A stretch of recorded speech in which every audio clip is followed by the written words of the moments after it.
እንደሰነበታችሁ የተወደዳችሁ ተመልካቾቻችን ከአማራ ሚዲያ ኮርፖሬሽን በየሳምንቱ በዚህ ሰዓት በቀጥታ ስርጭት ወደ እናንተ የሚደርሰው የሰሞንኛ ዝግጅታችን ተጀምሯል። ዛሬም እንደተለመደው የተለያዩ ርዕሰ ጉዳዮችን እያነሳን ከእናንተ ጋር ቆይታ እናደርጋለን። ዘመኑ ታደለና ተስፋውን ታምር ከመላው የስቱዲዮ ባለሙያዎች ጋር ከእናንተ ጋር እንቆያለን። አብራችሁን ሁኑ። ተስፋውን እንግዲህ በቆይታችን ሶስት ርዕሰ ጉዳዮችን ነው የምናነሳው። በቀዳሚነት ወደ ተመልካቾቻችን የምናደርሰው ጉዳይ ከሰሞኑ እንግዲህ አማራ ክልል የሲቪል ሰርቪስና የሰው ሀብት ልማት ኮሚሽን የመንግስት ሰራተኞችን መመዝገብና መረጃ ማደራጀት በዲጂታል ማደራጀት የሚያስችል የንቅናቄ መድረክ አካሂዷል። ይህ የመጀመሪያው ጉዳያችን ይሆናል። አዎ ዘሚ እንግዲህ ሌላኛው ወቅታዊና ከሰሞኑ በክልላችን ከተካሄዱ ጉዳዮች መካከል አንደኛው በኢትዮጵያ የአሜሪካ አምባሳደር ኤርቪን ማሲንጋ በባህር ዳር ከተማ በተለያዩ ቦታዎች ጉብኝት አድርገዋል። ይህን ጉዳይ እንዳስሳለን። በሶስተኛ ደረጃም ደግሞ እንደዚሁ በዚህ ሳምንት እንግዲህ የሰባተኛው ምርጫ የመራጮች ምዝገባ ተጠናቋልና ይህንን መነሻ አድርገንም ወደ መጨረሻው አካባቢ ውይይት የምናደርግበት ይሆናል።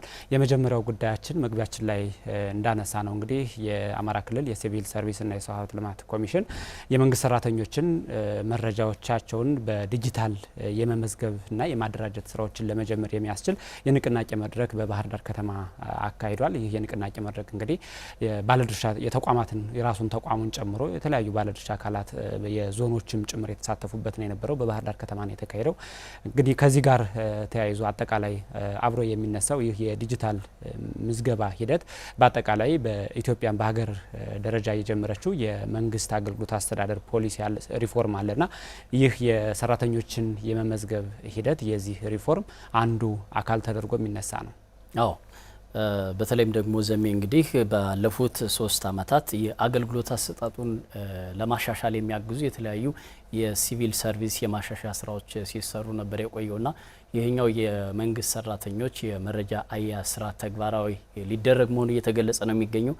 ከዚያ ውስጥ እንግዲህ አገልግሎቱን ለማሻሻል ከሚያግዙ መሰረታዊ ጉዳዮች መካከል አንደኛው በዲጂታል ወይም በቴክኖሎጂ የተደገፈ የአገልግሎት አሰጣጥ ስርዓትን ማዘመን አንደኛው ነው። በዚህ ጉዳይ ላይ የባህር ዳር ከተማን ጨምሮ በክልሉ የተለያዩ አካባቢዎች ይህን በተመለከተ የክልሉ የሲቪል ሰርቪስና የሰው ሀብት ልማት ኮሚሽን ከሚመለከታቸው የመንግስት ሰራተኞች ጋር ውይይቶች እያደረገ ነው የሚገኘው።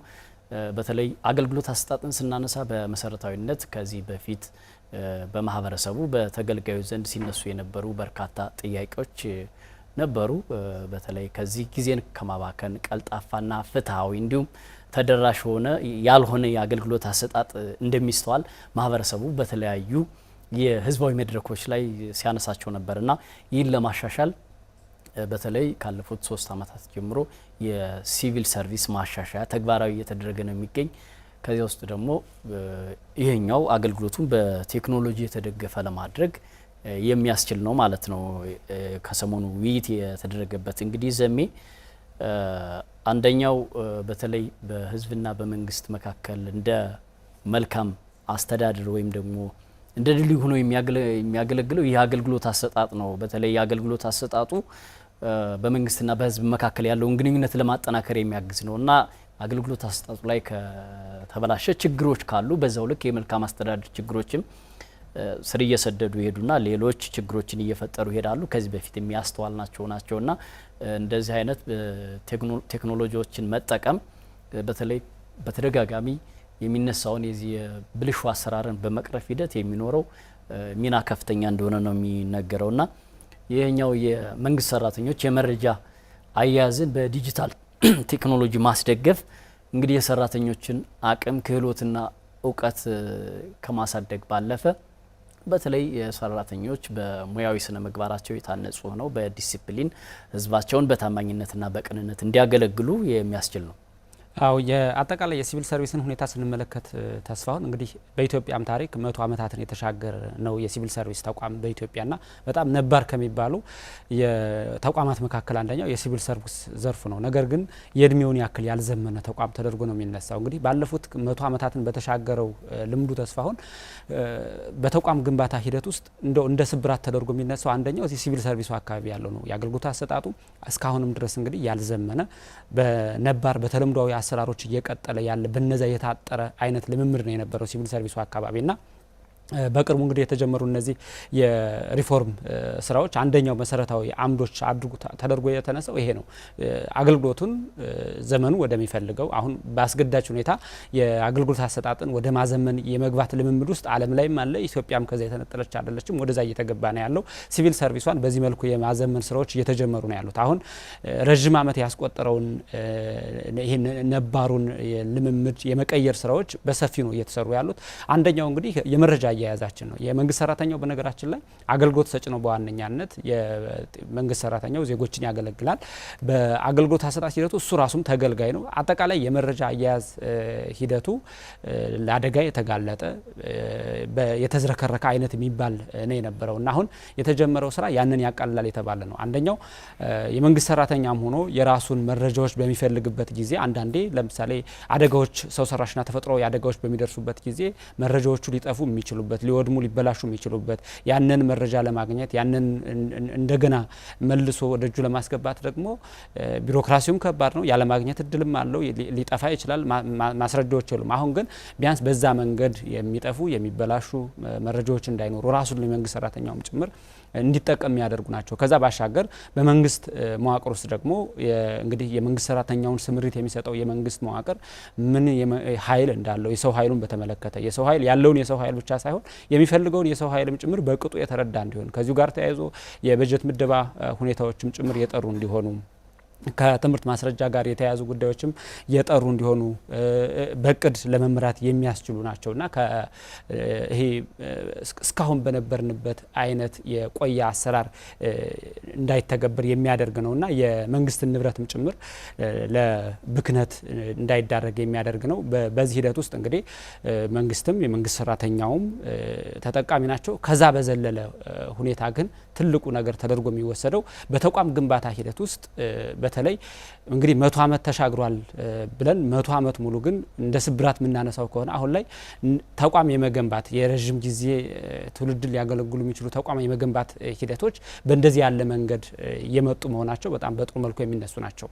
አዎ ልክ ነው ዘሜ። እንግዲህ በተለይ እንደ ሌሎች ዘርፎች እንደምናነሳው ነው የዚህ አገልግሎት አሰጣጡም ሂደትና በርካታ ዘመናትን የተሻገረ ነው። በኢትዮጵያ የመንግስት ስርዓት ግንባታ ረጅም ዘመናትን ያስቆጠረ እንደመሆኑ መጠን ከአገልግሎት አሰጣጥ አንጻር የሚስተዋሉ በርካታ ችግሮች ናቸው። በኋላ ቀር አሰራሮች የተተበተበ ከቢሮክራሲ ያልተላቀቀ አሰራር ነው ያለንና እስካሁን ድረስ ወደ ተለያዩ ቢሮዎች አገልግሎት ለማግኘትም ስትሄድ የምትመለከተው በየአካባቢው ለስራ ምቹ ካለመሆን ጀምሮ በወረቀት የተሞላ ናቸውና ይህ አሰራር ለአንድ ረጅም መንግስት ስርዓት ላለው ሀገር የማይመጥን ነውና ጊዜውን በሚመጥን መልኩ በቴክኖሎጂ መታገዙ አንድም እነዚህን ችግሮች በማህበረሰቡ በኩል የሚያነሳቸውን ብልሹ አሰራሮችን በመታገል በኩል የራሱ የሆነ ፋይዳ ይኖረዋል። እንግዲህ በተለይ ቀልጣፋና ጊዜና ጉልበትን የሚቆጥብ አሁን አብዛኞቹ አሰራሮች በቀጠሮ የሚንዛዙ የማህበረሰቡን እርካታ ያላረጋገጡ ናቸው እንደምናስተውላቸውና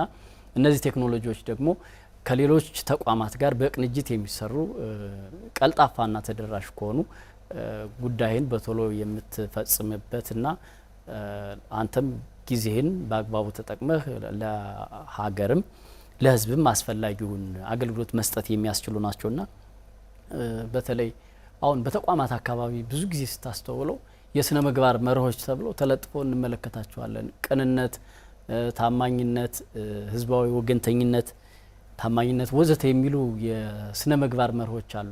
ግን ወደ የተቋሙ ስትገባ እነዚህ ሙያዊ ስነ ምግባሮች ምን ያህል ተግባራዊ ይደረጋሉ የሚለው በጣም ጥያቄ ውስጥ የሚገባ ነገር ነውና ከሙያዊ ስነ ምግባር ጨምሮ አንድ የመንግስት ሰራተኛ ምን ያክል ነው በተሰለፈበት አላማ በተሰለፈበት ሙያ ህዝብን በቅንነትና በታማኝነት የሚያገለግለው የሚለው ጉዳይ እስካሁን ድረስ በርካታ ችግሮች በርካታ ጥያቄዎችን የሚያስነሳ ነውና እነዚህን ችግሮች በመሻገር ሂደት እነዚህ ቴክኖሎጂዎች ደግሞ የራሳቸውን አዎንታዊ ሚና ይጫወታሉ።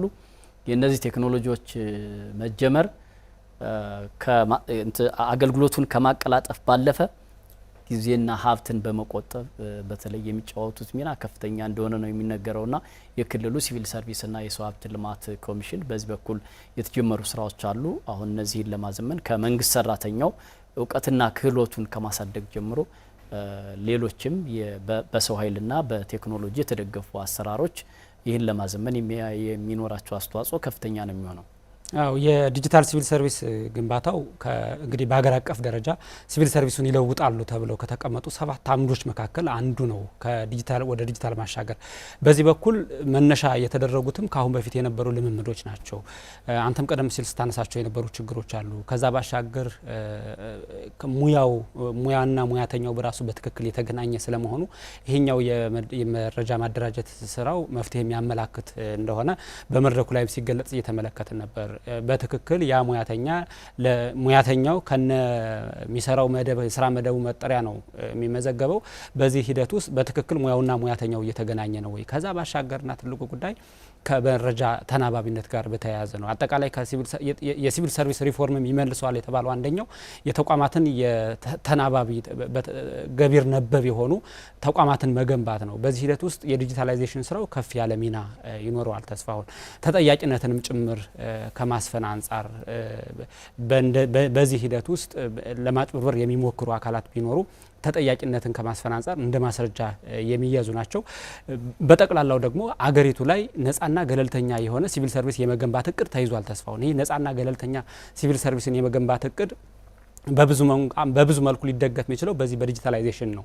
አሁን ሲቪል ሰርቪሱ ነገን የሚሻገር ሀገርን ብቻ ታሳቢ ያደረገና ያልተለጠፈ አይነት የተቋም የመገንባት ስራዎች ናቸው እየተሰሩ ያሉትና ይሄ ደግሞ በዲጂታላይዜሽን አሁን ጊዜው በሚፈልገው በዲጂታላይዜሽን እየተደገፈ በሄደ ቁጥር ከፍ ያለ ሚና ይኖረዋል። ከዛ ባሻገር የመንግስት ሰራተኞች የምዘና ሂደትንም ጭምር ወጥ የማድረግ ስራ አንደኛው ነው። በመንግስት አገልግሎት አስተዳደር ፖሊሲ ውስጥ ይቀየራሉ ተብለው ከታሰቡ ነገሮች መካከልና የምዘና ሂደቱ ላይ አንደኛ ብቁ ተመዛኝ የመሆን የምዘና ሂደቱ በራሱ የምዘና ሂደቱ የመጣል የማንሳት አይነት ሳይሆን ግን ክፍተቶችን መሙላት የሚያስችል ሰራተኛውን የበለጠ ለሙያው የቀረበ ለሙያው የበቃ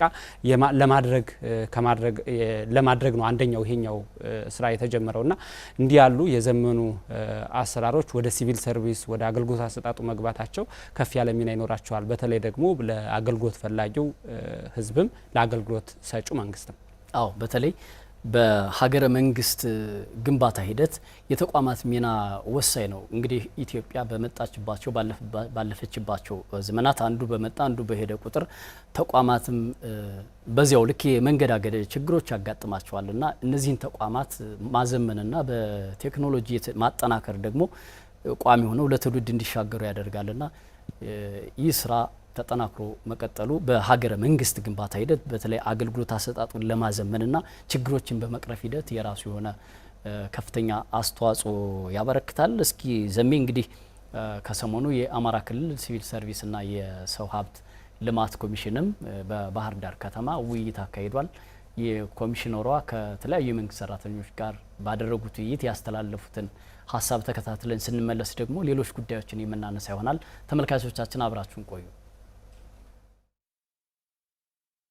መንግስት የሚያወጣቸው በተለይ ከመረጃ ስርዓትን ማዘመን ጋር ተያይዞ የመንግስት አገልግሎትና አስተዳደር ሪፎርም አካል የሆነው የሰራተኞችን የሰው ኃይል ብቃት ለማሳደግ ልዩ ልዩ አስተዳደር በመንግስት አገልግሎትና አስተዳደሩ ፖሊሲ ውስጥ ማዕቀፎች አሉ። ወደ 7 የሚሆኑ አደረጃጀቶችን ለማወቅ ቀጣይ ለሚኖረን የአስተዳደር ስርዓትም ጭምር እንደ ዋና መነሻ ሆኖ የሚያገለግል ነው።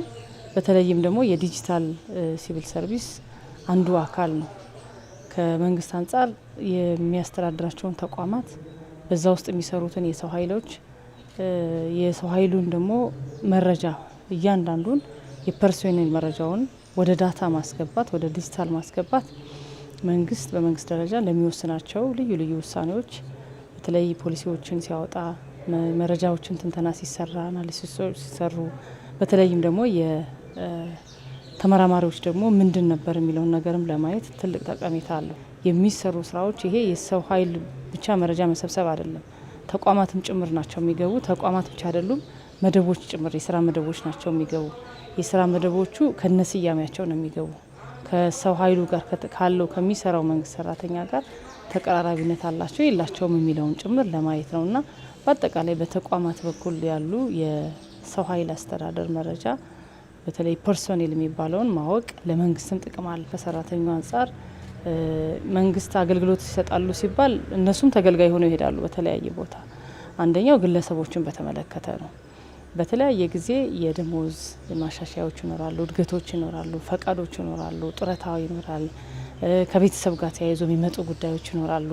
መንግስት አንዳንድ ለሰራተኛው የሚያደርጋቸውንም ጭምር ማስተካከያዎችም ሲወሰድ ሰራተኛው በቅርብ በአጭር ጊዜ መረጃውን ማግኘት ይችላል። ከዛ ውጭ ደግሞ የመረጃ ደህንነቱም ይረጋግጣል። ብዙ ጊዜ በእኛ ክልል በተደጋጋሚ ችግር ገጥሞ ስለሚያውቅ በሰው ሰራሽም ይሁን በተፈጥሮ የብዙ መንግስት ሰራተኞች ፋይል ወድሟል፣ ማግኘትም አልተቻለም እና ይሄ እንዲህ ባደረከ ቁጥር ሰራተኛው ከመንገላታት ነው የሚድነው። ከዛ ውጭ ደግሞ አገልግሎቱን በቅርብ ለማግኘት ይችላል፣ በሰዓት ለማግኘት ይችላል፣ በአጭር ሰዓትና አጠቃላይ የመንግስትን አስተዳደርና አገልግሎት ሪፎርም የዲጂታል ሲቪል ሰርቪስ አካል የሆነው ነጻ ገለልተኛና ብቃት ያለው ተቋም ከመገንባት አንጻር እነዚህም ሁሉ ለማረጋገጥ መረጃውን ዳታ ማስገባት ለሰራተኛውም ለመንግስት ተቋማትም ለራሱ አጠቃላይ ለሁለቱም ጥቅም ስላለው ነው። የተከበራችሁ ተመልካቾቻችን ሰሞነኛ ዝግጅታችን ወደ እናንተ መድረሱ እንደቀጠለ ነው። አሁንም አብራችሁን ቆዩ።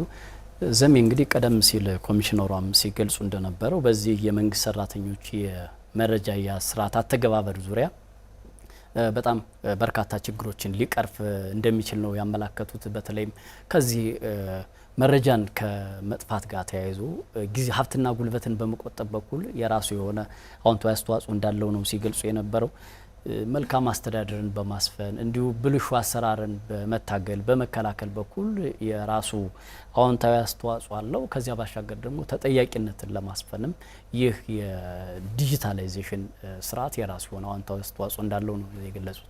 አዎ እንግዲህ የምዝገባ ሂደቱ በይፋ ይጀመራል። በነገራችን ላይ ከሲቪል ሰርቪስ ተቋሙ ጋር በጋራ የኢትዮጵያ ስታቲስቲክስ ባለስልጣንም የአማራ ክልል ቅርንጫፍ አብሮ እየተሳተፈ ነው ያለው። የመረጃ ስብሰባ ስራውን አብሮ ይሰራል። እንግዲህ በዚህ ሂደት ውስጥ ይህ ንቅናቄ በነገራችን ላይ ባህር ዳር ላይ ብቻ አይደለም፣ በአራት የተለያዩ የክልሉ ማዕከላት ነው የተካሄደው። ከዛ ባሻገር አገር አቀፍ ሆኖ እየተከናወነ ነው ያለው። በአገር አቀፍ ደረጃም መሰል 19 የሚደርሱ መድረኮች ናቸው የተካሄዱትና ከዚህ በኋላ ወደ ትግበራ ነው የሚገባው። በትግበራው ሂደት ውስጥ ተስፋሁን የብዙ ተቋማት ቅንጅት በጣም ያስፈልጋል። የየተቋማቱ ኃላፊዎች የሚሰጡት ትኩረት ለስራ ውጤታማነት ከፍ ያለ ሚና አለው። ከዛ ባሻገር ራሱ ባለሙያውም ጭምር ራሱ የመንግስት ሰራተኛውም በምዝገባ ሂደት ውስጥ እንግዲህ ሙሉ መረጃዎችን መያዝ የዲጂታል መታወቂያዎች እንደሚያስፈልጉ ሲገለጽ ነው የነበረው። የራሳቸው የሲቪል ሰርቪስ ደግሞ መዋቅሩ አለ። በየተቋማቱ ያሉ የሰው ኃይል የሚመሩ የሰው ሀብትን የሚመሩ ባለሙያዎችና መሪዎችም አሉና የነዚህ ትኩረት በጣም ያስፈልጋል ለምዝገባው። አዎ የተለያዩ አካላት የራሳቸውን አዎንታዊ ሚና መጫወት አለባቸው። ይህ ለሁሉም አገልግሎት አሰጣጡን እንዲሁም የመንግስት ሰራተኛውም ስራውን በተቀላጠፈ መንገድ ለማከናወን የራሱ ሚና ስለሚኖረው ሁሉም የራሱን ድርሻ ይወጣል ብለን እናስባለን። ዘሜ ወደ ሁለተኛው ርዕሰ ጉዳያችን እንሻገር። እንግዲህ ከሰሞኑ በተለይ በባህር ዳር ከተማ በኢትዮጵያ የአሜሪካ አምባሳደር ኤርቪን ማሲንጋ መጥተው ነበረ። የተለያዩ ጉብኝቶችን በባህር ዳር ከተማ አድርገዋል። ከርዕሰ መስተዳድር አቶ አረጋ ከበደ ጋርም እንዲሁ ውይይት አድርገዋል። እንግዲህ በተለይም አሜሪካ እንደ ሀገርም እንደ ክልልም የተለያዩ ድጋፎችን በትምህርት፣ በጤና፣ በተለያዩ ዘርፎች ድጋፍ ታደርጋለች እና እነዚያ ድጋፎች ተጠናክረው በሚቀጥሉበት ሁኔታ በቀጣይ መሰራት በሚገባቸው ሁኔታዎች ላይ እንደተነጋገሩ ሲገልጹ ነበር። አዎ እንግዲህ የአምባሳደሩ ለሁለት ቀናት በባህር ዳር ከተማ ቆይታ አድርገው ነበር። ከመጀመሪያው ከአቀባበሉ ጀምሮ ደመቅ ያለ አቀባበል ተደርጎላቸዋል። እንግዲህ አሜሪካ በአማራ ክልል በጣም ብዙ ስራዎችን እንደምትደግፍ ይታወቃል። የልማት ስራዎችን እዛ ላይ ትኩረት ያደረጉ ውይይቶችም ከተለያዩ መሪዎች ጋር አድርገዋል። ከርዕሰ መስተዳደሩ በተጨማሪም ከባህር ዳር ከተማ አስተዳደር ተቀዳሚ ምክትል ከንቲባና ከካቢኔዎቻቸው ጋርም እንደዚሁ ተወያይተዋል። በባህር ዳር ዩኒቨርሲቲ ውይይት አካሂደዋል። እዛ አካባቢ የአሜሪካ መንግስት እያደረገ ያለውን እንቅስቃሴም እንደዚሁ ውይይት ተደርጎበታል። በባህር ዳር ከተማ የተለያዩ ተቋማትንም ጎብኝተዋል። እንግዲህ የአሜሪካ መንግስት በአማራ ክልል ከሚሰራቸው ስራዎች መካከል አንደኛው የጤና ዘርፉን መደገፍ ነው። ተስፋውን በዚህ ሂደት ውስጥ የፈለገ ህይወት ሪፈራል ሆስፒታልን ጎብኝተዋል። እንደዚሁም የኢትዮጵያ የህብረተሰብ ጤና ኢንስቲትዩትን ጎብኝተዋል። በእነዚህ ቦታዎች በነበራቸው ጉብኝት ላይ እዚያ የጤና ተቋማቱና የኢንስቲትዩቱ አካባቢ እየተሰሩ ያሉ ስራዎች ላይ ገለጻም ተደርጎላቸዋል። በአማራ ክልል በኩል በተለይ የሚከሰቱ በሽታዎች የቅድመ ትንተና፣ የስጋቶችን የመለየት አደጋዎችን የመከላከል ስራዎች እንዴት እየተሰሩ እንደሆነ እንደዚሁም ደግሞ በተለይ ከጤና ተቋማት ጋር ተያይዞ እየደረሱ ስላሉ ውድመቶችም ጭምር ማብራሪያ ተሰጥቷቸዋል። እሳቸውም ጉብኝት አድርገዋል። ተስፋውን እንግዲህ በተለይም ደግሞ በክልሉ በጤና በትምህርትና በአጠቃላይ በክልሉ ወቅታዊ ሁኔታዎች ላይ ውይይት ማድረጋቸው ነው ርዕሰ መስተዳድሩ ሲገልጹት የነበረው። በተለይ በተከሰቱ ችግሮችም ዙሪያ ከአምባሳደሩ ጋር መነጋገራቸውን ርዕሰ መስተዳድሩ ገልጸዋል።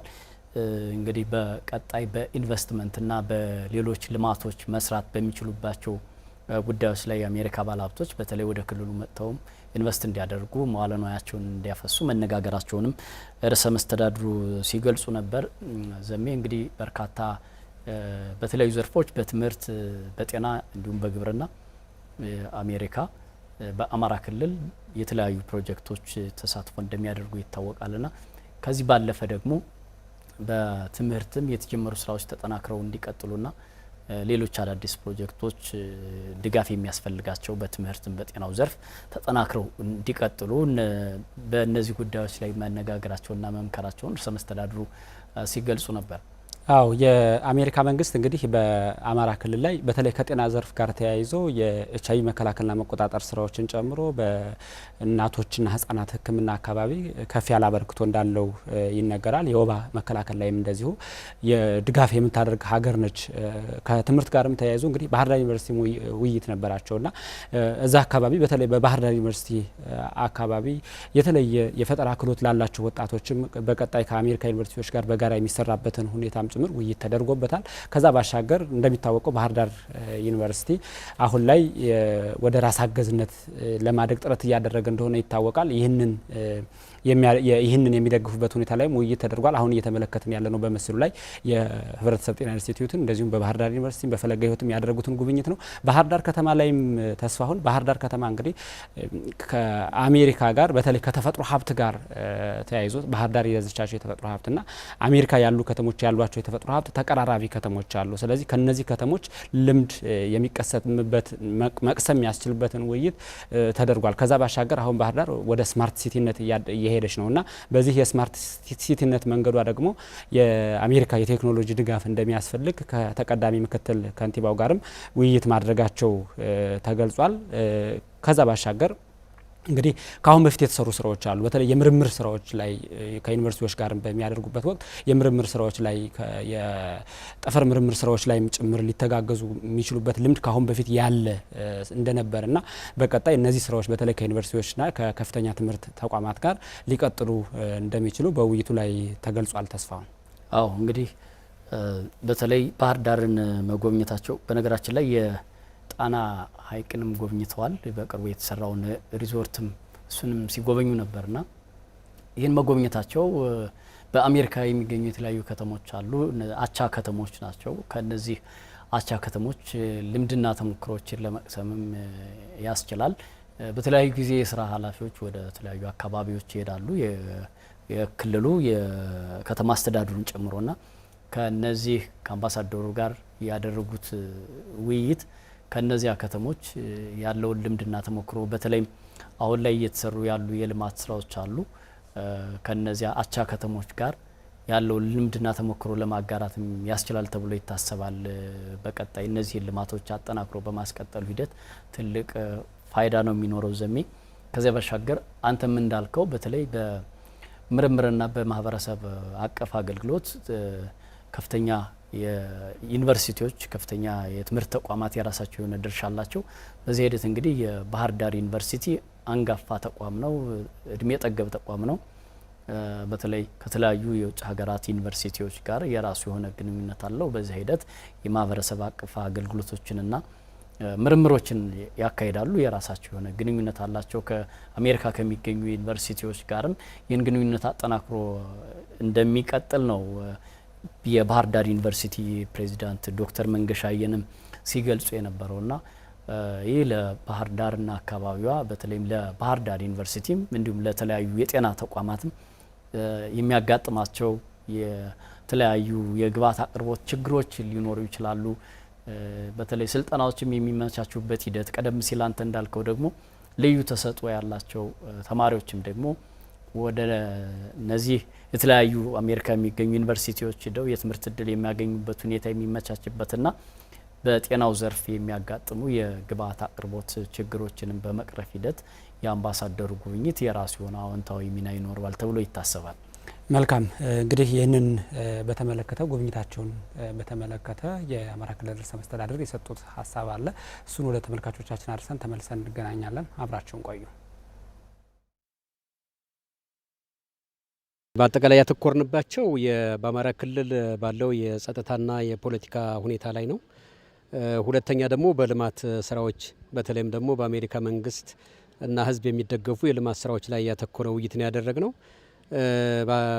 በክልሉ ውስጥ ያለው ግጭት ምን ደረጃ ላይ እንዳለ እና ደግሞ በግጭቱ በአጠቃላይ በኢኮኖሚው ላይ በህዝቡ አኗኗር ላይ ያስከተለው ተጽዕኖ ላይ እንደዚሁም ችግሩን ለመፍታት ብሄድንባቸው ርቀቶችና በወሰድናቸው እርምጃዎችን በተመለከተ ማብራሪያ ሰጥተናቸዋል።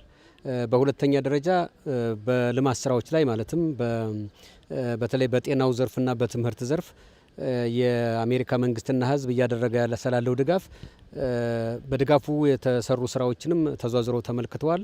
ለምሳሌ ፈለገ ህይወት ሆስፒታልን አይተዋል። የአማራ ክልል ፐብሊክ ሄልዝ ኢንስቲትዩትን ተመልክተዋል።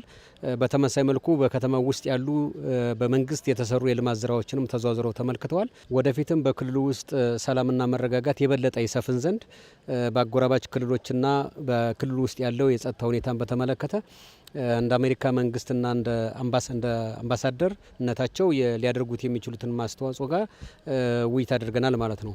በሁለተኛ ደረጃ በልማት ረገድ የአሜሪካ መንግስትና ህዝብ በተለይ በጤናው ዘርፍና በትምህርት ዘርፍ ድጋፉን አሁንም ቢሆን አጠናክሮ እንዲቀጥል በሚያስችለው ሁኔታ ተነጋግረናል።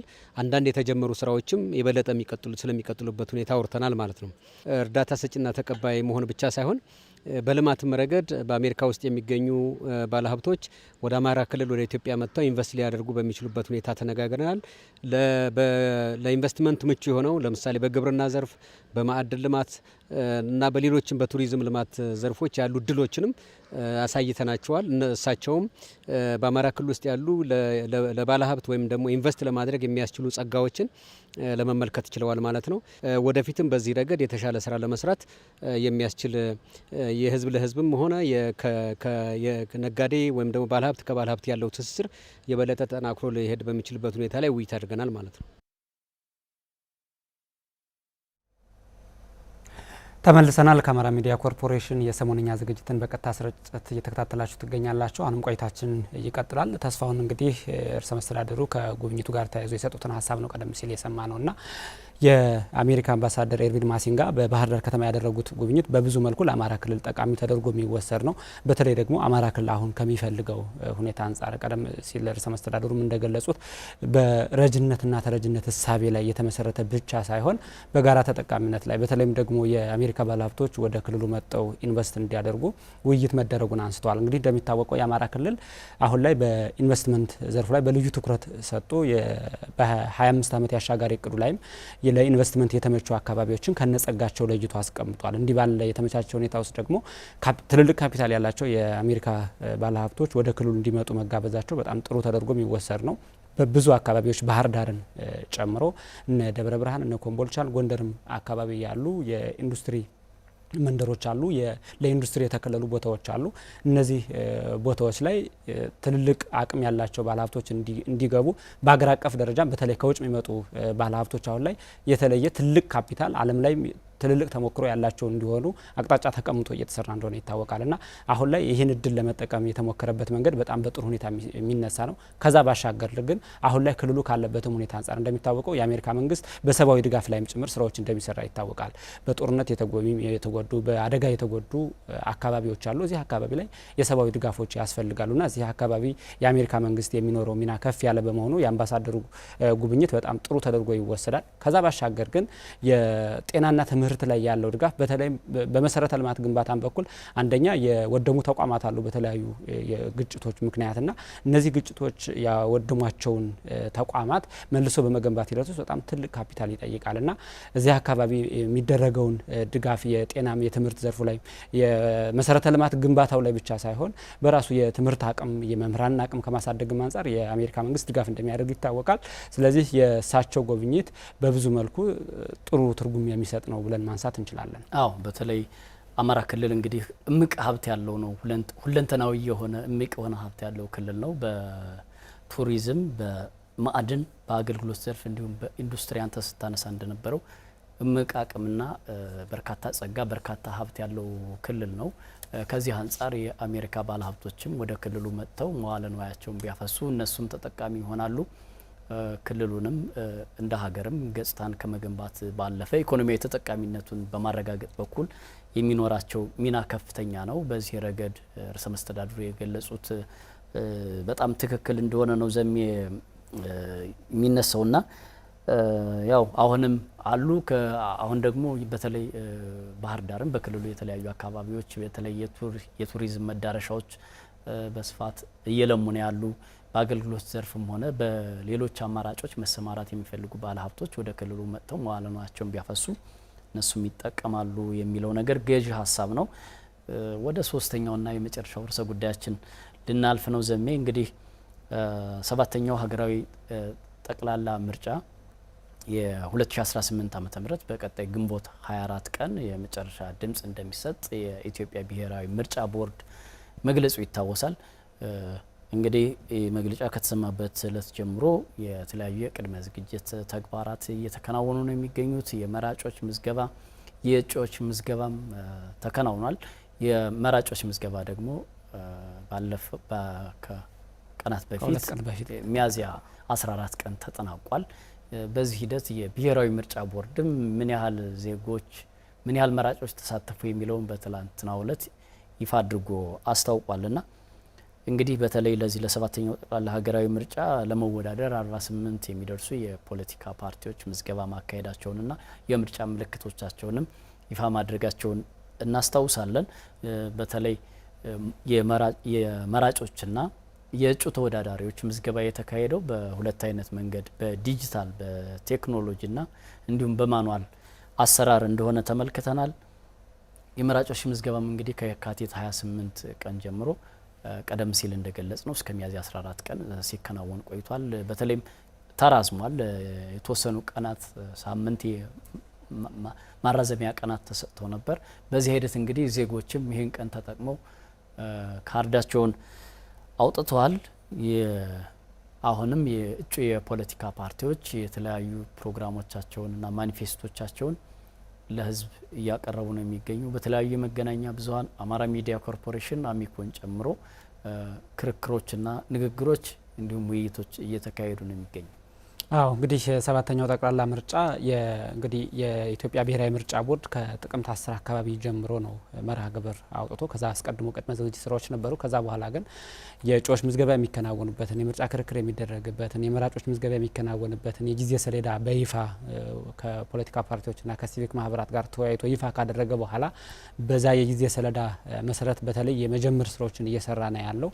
ከዛ በኋላ መጠነኛ ማሻሻያዎችን በተለይም ደግሞ በዚህኛው ምርጫ በቴክኖሎጂ የማገዝ ስራዎች ምዝገባዎችን በቴክኖሎጂ የማገዝ ስራዎች ስለነበሩ ከዚሁ ጋር ተያይዞ ሊገጡ የሚችሉ መሰናክሎችን ለመፍታትም ሲባል የቀን ማሻሻያዎችን በእጩዎችም ምዝገባ በመራጮችም ምዝገባ ላይ ሲያደርግ ነው የነበረው። እንግዲህ አንተም እንዳነሳው የመራጮች ምዝገባም ከተራዘመ በኋላ አሁን ላይ እንግዲህ ይህን ቀረጻ እያደረግን ባለንበት ወቅት ላይ እስከ ትናንት ምሽት ነው እንግዲህ መግለጫ የሰጡት የቦርዱ ሰብሳቢ ሜላትወርቅና እሳቸው እስከ ትናንትናው ድረስ ባለው ወደ 50.5 ሚሊዮን በላይ መራጮች ተመዝግበዋል ብለዋል። ይህ እንግዲህ የልዩ ምርጫ ጣቢያዎች አካባቢ የሚደረጉ ምዝገባዎችንም ያልጨመረ እንደዚሁም ምናልባት ያልተጠናቀቀና ያላለቀ ሊሆን የሚችልበት እድል እንዳለ ቁጥሩ ከዚህ በላይ ሊጨምር እንደሚችል ገልጸዋልና ቀጣይም በተለይ በተፈናቃይ ካምፖች አካባቢ የመከላከያ ሰራዊት አካባቢና ዩኒቨርሲቲዎች አካባቢ የመራጮች ምዝገባ ሊኖሩ እንደሚችሉ በልዩ ሁኔታ እሳቸውም ጠቅሰዋል። ምናልባት ቁጥሩ እዚህ በላይ ሊጨምር የሚችልበት እድል አለ። ቁጥሩንም ስንመለከተው በጣም በዛ ያለ ቁጥር ነው። በተለይ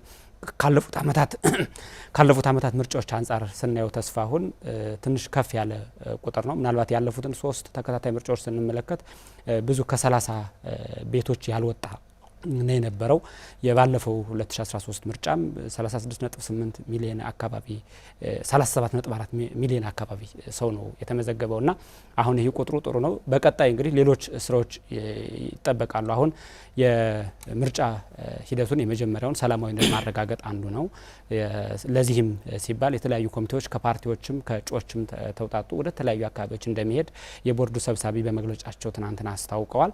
ከዛ ባሻገር ግን አሁን ላይ እንግዲህ መራጮች የተመዘገቡ መራጮች ካርዱን ካወጡ በኋላ በትክክል ካርዱን ለመጠቀም ደግሞ መዘጋጀት ይጠበቃል።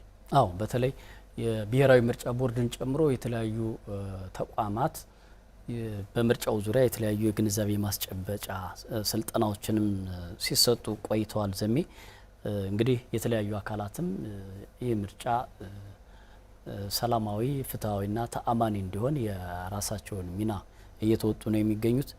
ምርጫ እንግዲህ ስለ ምርጫ ሲነሳ ምርጫ ከዲሞክራሲ መገለጫዎች ውስጥ እንግዲህ አንደኛው ነው ተደርጎ የሚወሰደውና ምርጫ የሕዝብ ሉዓላዊነት የሚረጋገጥበት እንደሆነ ይታመናል። በተለይም ደግሞ በምርጫ ሂደት ዜጎች ተወካዮቻቸውን በቀጥታም ይሁን በተዘዋዋሪ ያስተዳድረኛል፣ ይመራኛል የሚሉትን አካል የሚመርጡበት ነው።